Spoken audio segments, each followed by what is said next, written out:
नमस्कार, बहुत बहुत स्वागत है आपका। NSC9 न्यूज देख रहे हैं आप। मैं हूं आपके साथ नेहा और इसी के साथ करते हैं बुलेटिन का आगाज। कन्नौज के गुरसायगंज में सांसद और सपा सुप्रीमो अखिलेश यादव ने बड़ा बयान दिया। उन्होंने कहा कि कन्नौज के विकास से ही क्षेत्र की जनता का विकास होगा। उन्होंने आरोप लगाया कि भाजपा ने समाजवादियों द्वारा शुरू किए गए कार्य पूरे करने के बजाय कोई नया लाभकारी काम नहीं किया। अखिलेश यादव ने सेशंस में जातीय जनगणना कराने की मांग भी दोहराई और कहा कि यह हर जाति को हक और सम्मान दिलाने में मदद करेगी। उन्होंने यूजीसी और पीडीए से जुड़े मामलों पर भी अपनी राय व्यक्त की और भाजपा पर झगड़ा फैलाने का आरोप लगाया।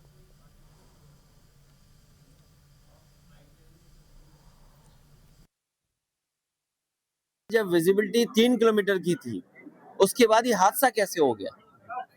तो ये तो जांच का विषय है ही। और अपने देश ने बहुत सारे जिम्मेदार नेताओं को खोया है। बहुत बड़े बड़े, याद कीजिए एक बार बड़े नेता को यहीं हम लोगों ने पड़ोस में खो दिया था।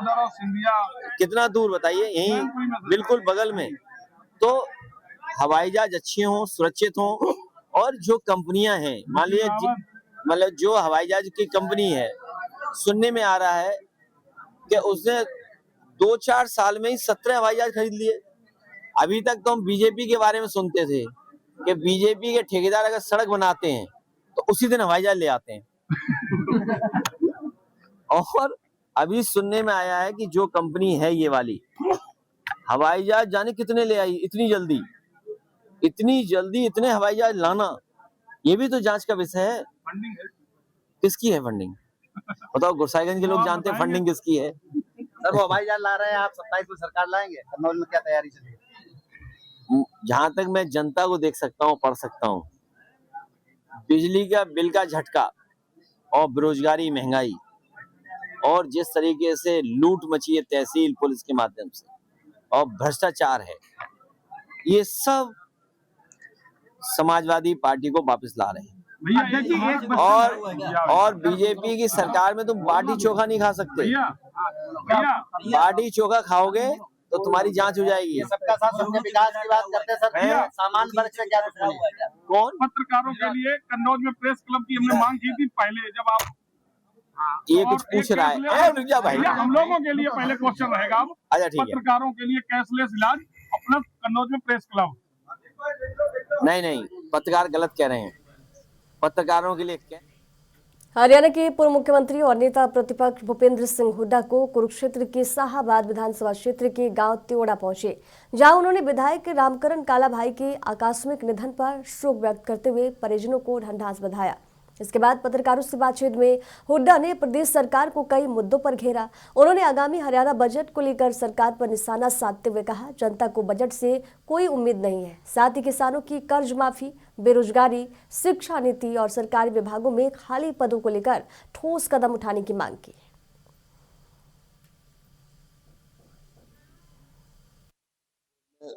दोनों तरफ के आर्गुमेंट सुन के जब रोक लगाई है, अब आगे क्या करेंगे तो अपनी बात कहेंगे। तो सरकार कोई भी फैसला सोच समझ के करना चाहिए। तो सर, ये तो उसको लेकर आप क्या कहेंगे? कर्जा बढ़ाएंगे, नॉन परफॉर्मिंग, और कोई देने को तो कुछ नहीं। किसान को, मजदूर को, गरीब आदमी को मनरेगा की स्कीम भी बंद करें। जो गरीब आदमी के, जो शेड्यूल कास्ट और बैकवर्ड कास्ट से 90% आदमी लाभार्थी थे, वो बंद कर रहे हैं। बुढ़ों की पेंशन काट रहे हैं, राशन कार्ड काट रहे हैं, अब कर्जा और बढ़ा देंगे। सर, एक कैसी व्यवस्था है? आज यहाँ पर हाँ जी, विधायक जी के, हमारे रामकरण जी के बड़े भाई का निधन हो गया था, तो उनकी श्रद्धांजलि अर्पित करने आए। सर, प्रदेश की आपराधिक व्यवस्था पर क्या आप कहेंगे? बढ़ रही है ये? ऐसा है, हरियाणा सबसे ज्यादा असुरक्षित प्रदेश है। बहराइच में विधानसभा चुनाव 2027 से पहले सियासी हलचल तेज हो गई है। कांग्रेस से इस्तीफा देने के बाद पूर्व नेता नसीमुद्दीन सिद्दीकी आज बहराइच पहुंचे, जहां उन्होंने बैठक की और प्रेस वार्ता के दौरान कांग्रेस पर जमकर निशाना साधा। नसीमुद्दीन ने कांग्रेस को वॉशिंग मशीन बताते हुए कहा कि पार्टी में शामिल होते ही भ्रष्टाचार के आरोप धुल जाते हैं। उन्होंने बड़े नेताओं की पार्टी छोड़ने का हवाला देते हुए कांग्रेस की कार्यप्रणाली पर भी सवाल खड़े किए।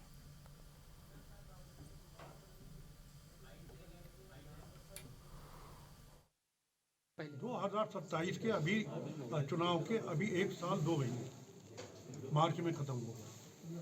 टूट फूट की सवाल जहाँ तक बात है तो कांग्रेस में इससे पहले भी मुझसे बड़े बड़े लीडर, मैं तो अदना सा हूँ, मैं एक अदना सा कार्यकर्ता हूँ। ज्योतिबा सिंधिया जी गए, कांग्रेस का कोई नुकसान नहीं हुआ। तमाम ऐसे कांग्रेस में थे जिनके ऊपर भ्रष्टाचार का मुकदमा चल रहा था, जो जेल भी गए, और जब वो छोड़ करके कांग्रेस से बीजेपी में चले गए तो वो वॉशिंग मशीन कहूँ या फेयर एंड लवली कहूँ के सारे दाग धुल गए और वो मंत्री बन गए, मुख्यमंत्री बन गए। तो जब उनके जाने से फर्क नहीं पड़ा तो मेरे जाने से कांग्रेस पे क्या फर्क पड़ा? अखिलेश जी की राजनीति से आपके बहराइच में भारतीय किसान यूनियन की महत्वपूर्ण बैठक हुई, जिसकी अध्यक्षता जिला अध्यक्ष रामकुमार वर्मा ने की।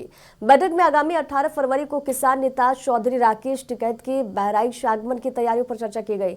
बैठक में किसानों ने घाघरा पुल की जर्जर हालत पर चिंता जताई, साथ ही चिलवरिया चीनी मिल के बकाया भुगतान, छुट्टा जानवरों की समस्या और तराई क्षेत्रों में बाघ और भालू के हमलों का मुद्दा उठाया है। किसानों ने चेतावनी दी, यदि इन समस्याओं का समाधान समय पर नहीं हुआ तो बड़े आंदोलन की तैयारी की जाएगी। बैठक है ये वास्तविक हमारे किसान मसीहा चौधरी राकेश टिकैत के आगमन के ऊपर है। और दूसरी बात, हमारे जनपद के नहीं मान के चलो, ये घाघरा जो पुल है, सबसे बड़ी समस्या यह है कि 4 जनपद इस पर का आवागमन है और इंटरनेशनल भी है, जैसे बगल के जो नेपाल है उसका भी आवागमन इसी पे है घाघरा पुल से। लेकिन यहाँ के चारों जनपद के जो भी प्रतिनिधि हैं ये बिल्कुल कान मूंद कर बैठे हुए हैं। तमाम तरह के पैसे खर्च हुए हैं। अभी मान लो घाघरा पुल अचानक बैठ जाए तो पूरा जनजीवन व्यस्त हो जाएगा। तमाम बच्चे हैं, तमाम बीमार हैं, तमाम पढ़ने लिखने वाले हैं, सबका आवागमन ठप हो जाएगा। तमाम तो ऐसे मर जाएंगे। लखनऊ हमारा मेडिकल कॉलेज है, तमाम वहाँ उच्च शिक्षण संस्थान है, तमाम वहाँ ऐसी व्यवस्थाएं हैं, स्वास्थ्य है कि वहीं पर निर्भर है लखनऊ पे हम लोग। लेकिन यहाँ के अधिकारियों और जनप्रतिनिधियों का ध्यान उस पर नहीं जाता है, न उसका बजट अभी जारी हो पाया है। योगी कैबिनेट ने विस्थापित बंगाली हिंदू परिवारों के पुनर्वास को लेकर बड़ा फैसला लिया है। कैबिनेट की मंजूरी के बाद मेरठ जनपद में झील की जमीन पर रह रहे 99 बंगाली हिंदू परिवारों को कानपुर देहात में बसाया जाएगा। सरकार की योजना के तहत प्रत्येक परिवार को आधा एकड़ जमीन दी जाएगी। हालांकि मेरठ में रह रहे विस्थापित बंगाली परिवारों ने इस फैसले पर असंतोष जताया है। परिवारों का कहना है कि वे मेरठ छोड़ना नहीं चाहते और यदि पुनर्वास किया जाता है तो उन्हें कम से कम 2 एकड़ जमीन दी जाए। परिवारों ने मुख्यमंत्री से अपनी मांगों पर पुनर्विचार की अपील की। हमारा बच्चा यहीं पैदा हुआ, यहीं बड़ा हुआ, उसी बच्चे को शादी करवाया, उसका लड़का भी 10 साल हो गया और हमें यहाँ से भगाओगी तो हमें 2 एकड़ जमीन चाहिए। 2 एकड़ जमीन नहीं दोगी तो हम यहाँ से नहीं जाएंगे और हमें घर चाहिए और बच्चा की पढ़ाई अड़ाई की सुविधा कर दो, फिर हम यहाँ से जाएंगे, नहीं तो हम यहीं मरेंगे। यहाँ कोई कारोबार नहीं है। वो 2 दिन मजदूरी होता है, मजदूरी करता है। ये खेती कर रही थी तो खेती तो हमारा छीन गया, अब हम क्या करेंगे? छीन गया, ले गया, ये खेती कर नहीं पाओगी। फसल था खेती में, वही जोत दिया हमारा खेती। जयपुर की खजाना महल में रील महोत्सव 2025-26 की भव्य अवार्ड सेरेमनी का आयोजन किया गया। इस अनोखे आयोजन में देश के अलग अलग राज्यों से आए 175 से अधिक डिजिटल क्रिएटर्स और सोशल मीडिया इन्फ्लुएंसर्स ने हिस्सा लिया। रील तो बनती है थीम पर आयोजित इस महोत्सव का उद्देश्य युवाओं को अपनी प्रतिभा दिखाने का मंच देना और रील्स के जरिए संस्कृति और पर्यटन को बढ़ावा देना रहा। क्रिएटर्स ने राजस्थान की लोक संस्कृति, कला और पर्यटन स्थलों को अपनी रील्स में खूबसूरती से प्रस्तुत किया, जिन्हें सोशल मीडिया पर जबरदस्त सराहना भी मिली।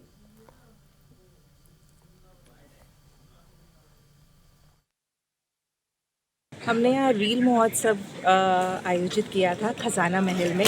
ये दिसंबर से जनवरी तक इसकी हमारा टाइम लिमिट था। इसमें हमें 175 एंट्रीज आई थी pan India and it was really an outstanding response जो हमें चारों तरफ से मिला है। बहुत सारे इन्फ्लुएंसर्स आए। ये हम लोगों ने इसीलिए अरेंज किया कि इन्फ्लुएंसर्स आए यहाँ पर अपना हुनर दिखाएं, वो किस तरह से खजाना महल को और हाईलाइट कर सकते हैं, एक एक डिफरेंट तरीके से कोई कैसे कर सकता है। तो we have not only 3 winners, we have more than 3 winners, क्योंकि हम इतने कंफ्यूज हो गए थे किसको दे किसको नहीं दे। तो यस, और आज वो दिन है जहाँ हम इनको फेलिसिटेट करेंगे, इनको अवार्ड्स देंगे। And yes, we are overwhelmed and next year हम लोग इससे ज़्यादा अच्छे से करना चाहेंगे, ऑल ओवर जयपुर कवर करेंगे। And this is it. मेरा नाम लीना श्रीवास्तव। कुरुक्षेत्र में कलसन शिरोमणि गुरु रविदास जी की 649वीं जयंती राज्य स्तरीय समारोह के रूप में मनाई जाएगी। इस भव्य आयोजन में मुख्यमंत्री नायब सिंह सैनी और केंद्रीय मंत्री मनोहर लाल शिरकत करेंगे। कार्यक्रम का आयोजन दिल्ली अमृतसर नेशनल हाईवे के किनारे उमरी गांव में किया जा रहा है, जहां 5 एकड़ से अधिक क्षेत्र में पंडाल को 10 सेक्टरों में बांटा गया है। प्रदेश के कोने कोने से समाज के लोग इस समारोह में पहुंचेंगे। प्रशासन ने सुरक्षा और व्यवस्थाओं के लिए सेक्टर में अधिकारी भी तैनात किए। प्रशासन की तरफ से सारी तैयारियां पूर्ण रूप से सुनिश्चित कर ली गई हैं, जिसमें कि प्रतिभागियों को यहाँ पे लाने के लिए व्यवस्था, उनकी जलपान की व्यवस्था, बैठने की व्यवस्था, बैठने के लिए जैसे हजार के 10 सेक्टर बना दिए गए हैं और उनके लिए स्पेशल रोडवेज की बसों का इंतजाम भी कर दिया गया, जलपान की व्यवस्था भी कर दी गई। बारिश का मौसम बताया जा रहा है, तो उस प्रकार किस प्रकार बारिश के मौसम को देखते हुए पहले से ही जर्मन हैंगर वाटरप्रूफ टेंटिंग है। कहाँ पूरे प्रदेश भर से आएंगे? जी, राज्य स्तरीय प्रोग्राम है, तो इसमें पूरे प्रदेश भर से प्रतिभागी आएंगे। मुख्य अतिथि इसमें इस कार्यक्रम के मुख्य अतिथि माननीय मुख्यमंत्री श्री नायब सिंह सैनी जी हैं। यूपी के बहराइच से खबर है, जहां सती नगर झुड़िया मोहल्ले में लंबे समय से जलभराव और जर्जर सड़कों की समस्या से मोहल्ला वासियों की परेशानियां बढ़ गई है। शुक्रवार को मोहल्ले के पुरुष और महिलाएं बड़ी संख्या में जिलाधिकारी कार्यालय पहुंचे और अपनी समस्याओं को लेकर प्रदर्शन किया। उन्होंने ज्ञापन सौंपते हुए जल निकासी की व्यवस्था न होने के कारण घरों का गंदा पानी सड़कों पर जमा रहता है, जिससे बच्चों और महिलाओं के फिसलने का खतरा बना हुआ है। स्थानीय लोगों ने चेतावनी दी कि यदि जल्द सड़कों की मरम्मत और जल निकासी की व्यवस्था नहीं हुई तो वे उग्र आंदोलन करेंगे।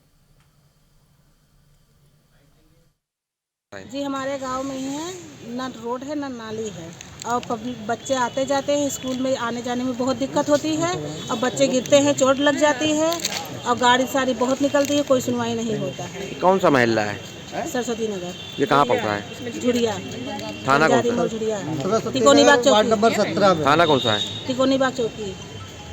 देखिए, सरस्वती नगर झुड़िया बिल्कुल जिलाधिकारी साहब के बगल का वार्ड है, मोहल्ला है, और लखनऊ मेन बंजारी मोड़ के पहले मेन लखनऊ रोड से रास्ता गया है, अंदर का चौड़ा रास्ता है, जो कि चहले और मिट्टी से पानी की निकासी न होने के कारण सभी घरों का पानी का झलभराव रोड पे हो रहा है, जिससे दुर्दशा इतनी ज़्यादा गंभीर हो गई है कि लोग उस पर चलने के लिए बिल्कुल अस्त व्यस्त हो रहे हैं। उस पर निकलने का कोई रास्ता सही ढंग से है नहीं।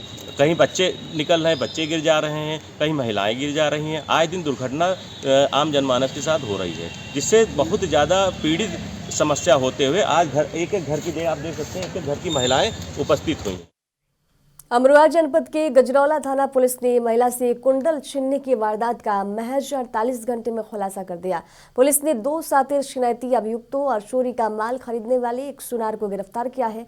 आरोपियों के कब्जे से अपाची बाइक, करीब 30,000 रुपए का कुंडल और नकदी भी बरामद की है। सीसीटीवी फुटेज और सटीक जांच के आधार पर यह कार्रवाई की गई है।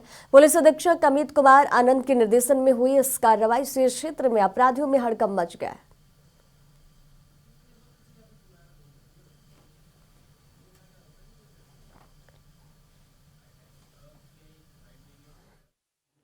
छब्बीस जनवरी को थाना गजरौला क्षेत्रांतर्गत बाइक सवार 2 अपराधियों द्वारा एक महिला की बाली छीन ली गई थी। तहरीर के आधार पर थाना गजरौला पे मुकदमा पंजीकृत किया गया था। तभी से गजरौला टीम इसके अनावरण के लिए लगी हुई थी। आसपास के सीसीटीवीज़ को देखा गया, जिसके माध्यम से आज 3 अभियुक्तों की गिरफ्तारी की गई है, जिनका नाम साहिल, अदनान और यूनुस है। साहिल और अदनान अपाचे बाइक पर उस दिन थे जिन्होंने ये घटना कारित करी थी। इन दोनों ने लूटी हुई बाली यूनुस जो सुनार है इसको बेची थी। ये तीनों ही थाना हसनपुर क्षेत्र के रहने वाले हैं। इनके पास से लूटी हुई बाली, साथ ही घटना में प्रयुक्त अपाचे मोटर बाइक बरामद की गई है। इसके अतिरिक्त 3800 नगद इनके पास से बरामद किया है। पूरी टीम ने बहुत ही सराहनीय कार्य। कानपुर देहात की रनिया थाना पुलिस ने मादक पदार्थों के खिलाफ बड़ी कार्रवाई करते हुए 2 तस्करों को गिरफ्तार किया है। पुलिस ने आरोपियों के कब्जे से करीब 94 किलो गांजा भी बरामद किया, जिसकी अनुमानित कीमत लगभग 50 लाख रुपए आंकी जा रही है। मुखबिर की सूचना पर की गई इस कार्रवाई से पुलिस ने रायपुर कुकहट स्थित एक फैक्ट्री से गांजा बरामद किया। मामले की जांच जारी है और सप्लाई नेटवर्क खंगाला जा रहा है।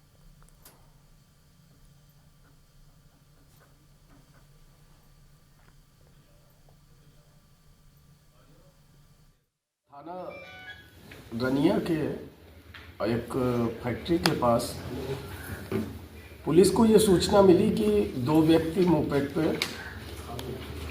गांजा बेचने का काम कर रहे हैं। अगर थोड़ी तत्परता दिखाई जाए, पुलिस के पास पहले से भी कुछ इनपुट डेवलप कर रही थी और उस समय पे मुखबिर के द्वारा जब सूचना दी गई, जब इनको चेक किया गया तो इनके प्राथमिक रूप से 2 पैकेट मिले। चूँकि इनपुट था कि इनके पास काफ़ी ज़्यादा मात्रा में गांजा है, कहीं ना कहीं इन्होंने स्टोर कर रखा है। जब गिरफ्तार अभियुक्त आर्यन, जो कंजड़ बस्ती सचेंडी कानपुर नगर का रहने वाला है, और अनुज थाना चकेरी कानपुर नगर का वो भी रहने वाला है, इनसे पूछा गया तो इन्होंने रायपुरवा के पास एक फैक्ट्री जहाँ पे प्लास्टिक के सामान को स्टोर। मेरठ के बैसुमा थाना क्षेत्र से एक सनसनीखेज मामला सामने आया है, जहां दुष्कर्म पीड़िता के इलाज के दौरान मौत हो गई। बताया जा रहा है कि पीड़िता ने जहरीले पदार्थ का सेवन किया था, जिसके बाद उसकी तबीयत बिगड़ने पर मेडिकल कॉलेज में भर्ती कराया गया, जहां उसने दम तोड़ दिया। पुलिस ने मामले में मुख्य आरोपी अनुज सैनी को गिरफ्तार कर लिया है, जबकि गाँव के 3 अन्य नामजद आरोपी फरार हैं। परिजनों ने आरोपियों पर धमकाने और अभद्रता करने के गंभीर आरोप लगाए हैं। घटना के बाद पुलिस प्रशासन मामले की जांच पड़ताल में जुट गई है।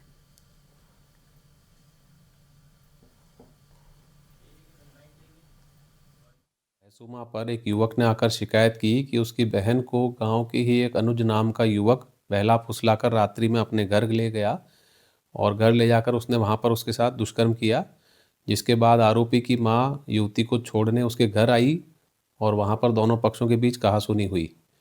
इसके पश्चात जो युवती है, तहरीर में आरोप लगाया गया कि उसने अपने घर पर कीटनाशक पिया और इस पर उसे अस्पताल भर्ती करवाया गया।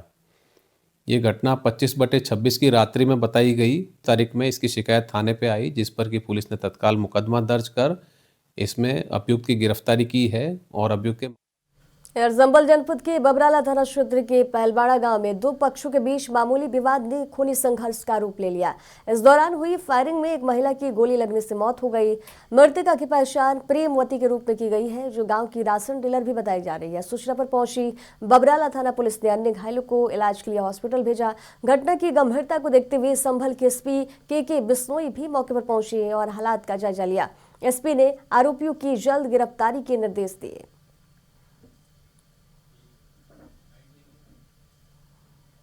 के थाना बबराला क्षेत्र में आज शाम को 10 बजे के आसपास पुलिस को सूचना मिली कि गांव पहलवाड़ा में 2 पक्षों के मध्य विवाद हुआ है, जिसमें पथराव भी हुआ है और जो गांव की राशन डीलर है महिला प्रेमवती, उनको एक तमंचे के फायर के बाद गोली लगी है और उनकी उसके बाद में डेथ हो गई है। मौके पे मेरे स्वयं के द्वारा मौका मुआयना किया गया है और 2 फायर्ड केस हैं और 1 लाइव कार्ट्रिज है, उनको फॉरेंसिक की टीम के द्वारा रिकवर किया गया है। डेड बॉडी को कब्जे में लेकर पोस्टमार्टम के लिए भेजा गया और जितने भी मजलूम हैं, घायल हैं, उन सबका मेडिकल करवाया जा रहा है। 3 टीमें हैं, एसओजी सर्विलांस और थाना की, और कई थानों को निर्देशित किया गया है कि रात्रि भर में ही दबिश देके जितने भी संदिग्ध और जो लोग इन्वॉल्व थे सब लोगों को गिरफ्तार करें और आगे। धौलपुर की घंटाघर रोड स्थित भारत हॉस्पिटल में एक महिला की मौत के बाद हंगामा मच गया। डिलीवरी के बाद महिला की तबीयत बिगड़ने और इलाज के दौरान जयपुर में मौत होने से आक्रोशित परिजनों ने अस्पताल पहुंचकर डॉक्टर से मारपीट कर दी। पूरी घटना हॉस्पिटल में लगे सीसीटीवी कैमरों में कैद हो गई है। सूचना मिलते ही कोतवाली थाना पुलिस मौके पर पहुंची और मामले की जाँच शुरू कर दी।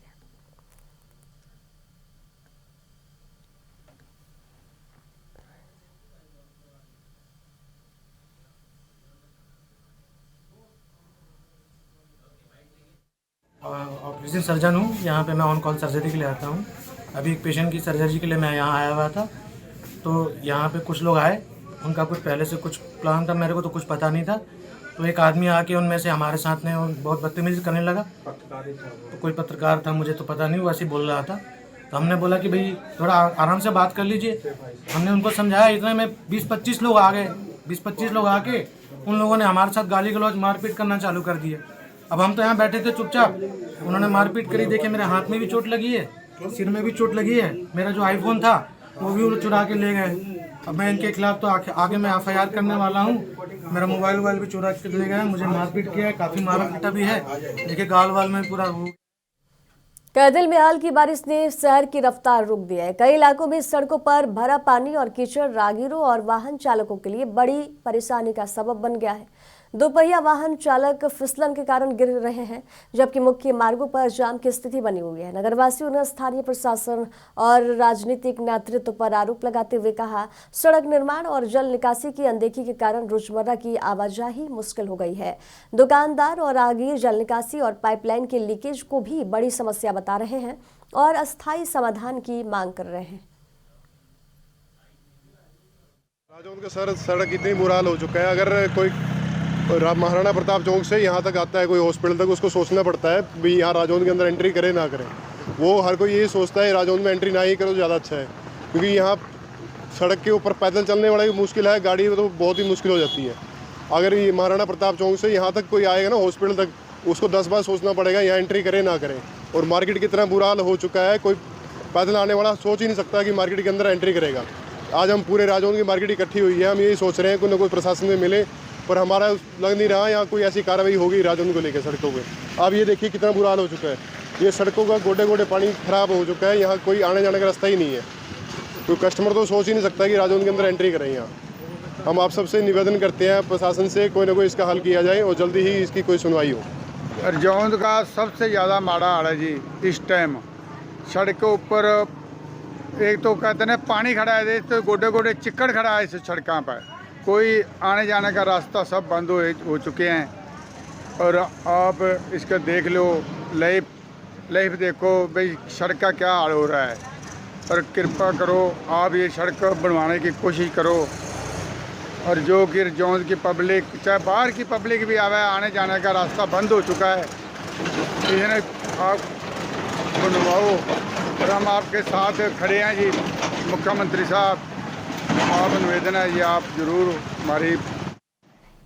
रामपुर के बिलासपुर इलाके में एक दिल दहला देने वाली घटना सामने आई है। जिप्सी चालक ने रिक्शा चालक को टक्कर के बाद गाड़ी के बोनट पर लेटे लेटे कई मीटर तक घसीट दिया। ये पूरी घटना राहगीरों के मोबाइल में कैद हो गई और सोशल मीडिया पर वायरल होने के बाद पुलिस एक्टिव हुई है। आरोपी मनप्रीत सिंह के खिलाफ हत्या के प्रयास, लापरवाही से वाहन चलाने और मोटर व्हीकल एक्ट की धाराओं में मुकदमा दर्ज किया गया है।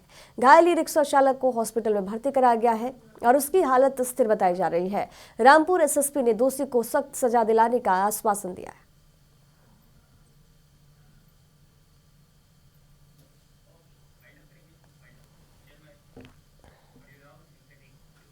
खबरों के सफर में दीजिए जाने की इजाजत। देखते रहिए NSC 9 न्यूज। नमस्कार।